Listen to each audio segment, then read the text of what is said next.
Going into Fontaine in 4.0, I had high expectations for the story. Given how good Sumeru Archon Quest was, at the very least, it should be of the same quality. And Fontaine delivered. The Fontaine Archon Quest is the best Archon Quest that I've ever played. So far, at least up to Act 2, which was the pit stop at the time of the writing of this video. So today, I'm gonna share with you 5 reasons that make Fontaine Archon Quest the best Archon Quest we've had so far. My name is Rain, and this is a breakdown of Fontaine Archon Quest Act 1. Every time a new region is released, it has become a tradition for us, the Traveler and Paimon, to ask this question to the nation's NPC. Do you know what we should do if we want to meet the Archon?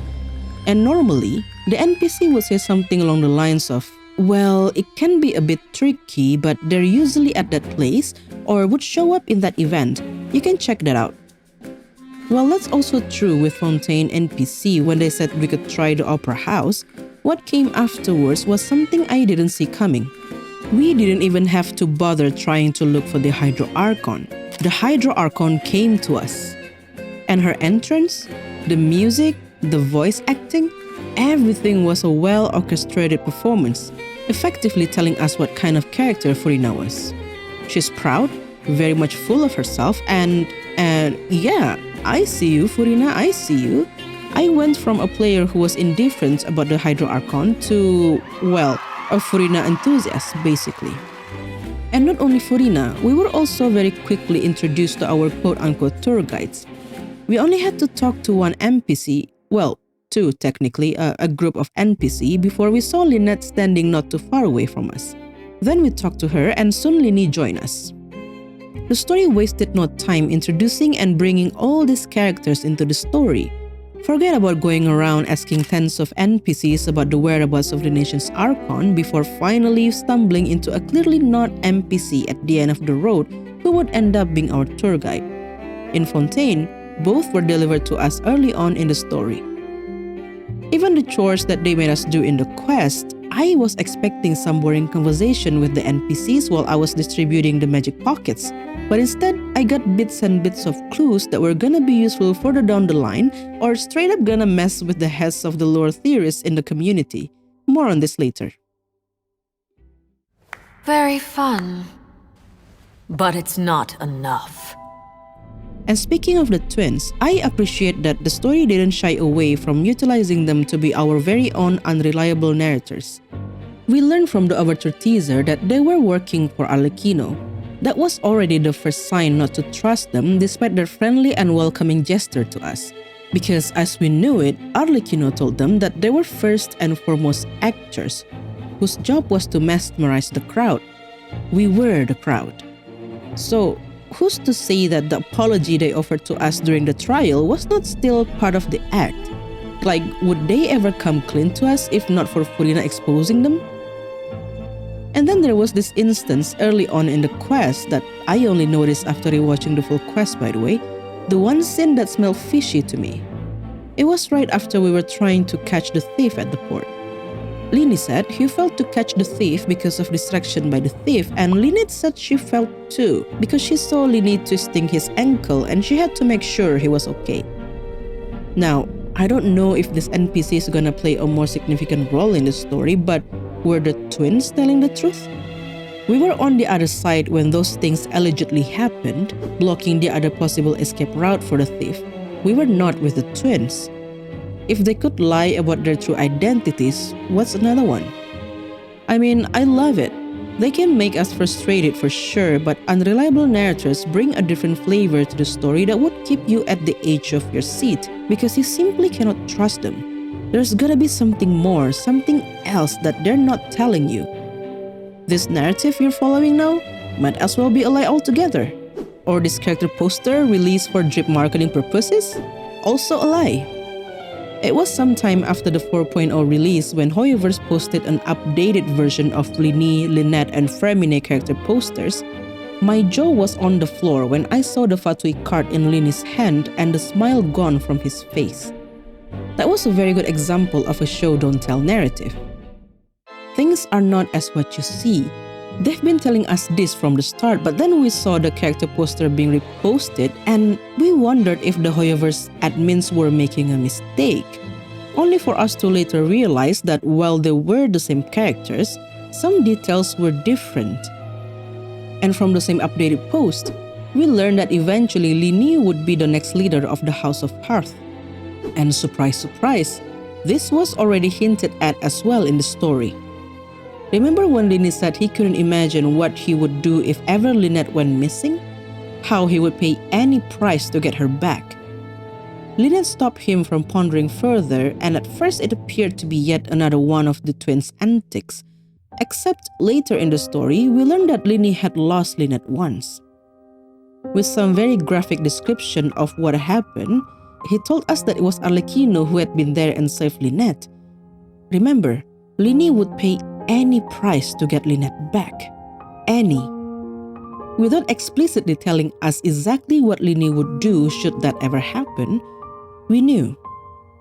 We knew he would not hesitate to do what Arlecchino had done, and more if needed be.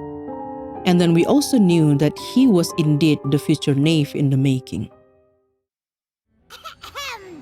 Attention!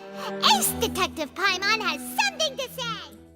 Continuing with the show don't tell method that was applied from the start of the quest, we got to my fourth reason: MC involvement in the story.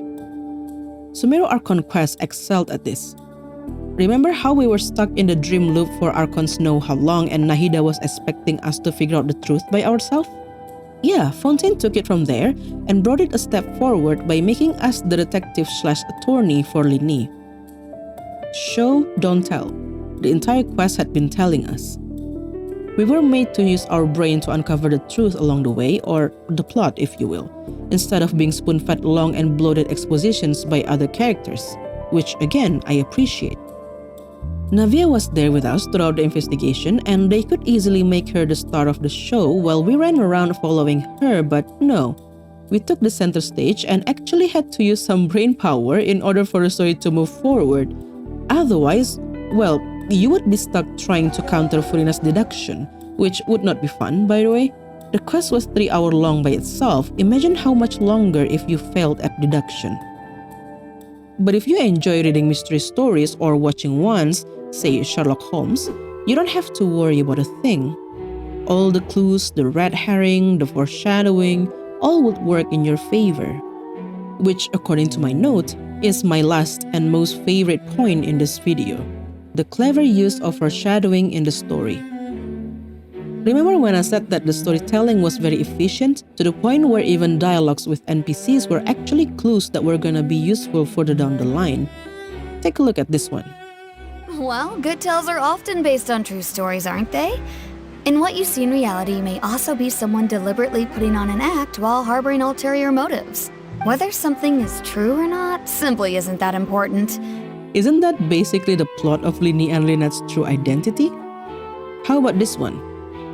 But I also believe in another story. The story says that people once lived in the ocean.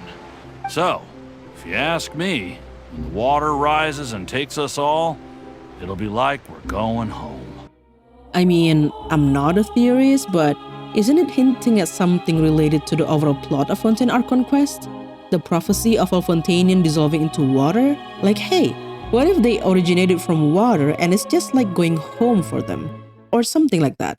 But it's something for the lore theorists to connect, not me. I'm just your regular story enjoyer. Or how about this? Well, I promise this is the last one. Wow! Who could have seen that coming? The reporter who was barely around for most of the story was the murderer all along! That was the whole plot of the murder trial, right? The one person who was barely around, well, because he was already dead, turned out to be the culprit all along. That was the plot twist we didn't see coming. And then there were ones that were even more subtle, like, yeah, I know I said the last one was the last one, but these are actually the last one, I promise. Like Paimon wondering if Li Ni was loaded because he paid for the manufacturing of magic pockets in full. Well, Li Ni wasn't, Arlecchino was. Child telling us it's very rare for anyone to actually win the duel against champion duelist. Yep, foreshadowing to Navia's father's story. Li Ni playfully telling the NPC not to move too much in case it would disrupt the magic. Who knows where you might end up, he said. You might even find yourself in the fortress of Meropite. And that subtle worry in the NPC's face? Well, now we know why. Or Paimon being accused of eating more than 3 macarons? They quickly changed the topic, so it didn't feel like a big deal, but as it turns out, it was key to solving the case. Genius. It's brilliant. I love it. I love all this foreshadowing, this show don't tell narratives. They're really trusting us now to follow and understand what's happening in the story without having to spell it out for us. Which is great, and that makes a good story. Making MC to be more involved in the story instead of just being, errand runners for other characters in the story, already being done in Sumeru, and it's nice to see more of it in Fontaine. And the cherry on top, for me personally, the unreliable narrators. What good a mystery story is without one, am I right? Well, that's it from me. If you have other things that you find enjoyable during the quest, let me know in the comment below. I would love to hear from you, because there must be more that I didn't get to cover. Thank you for tuning in. I will see you next time. Bye!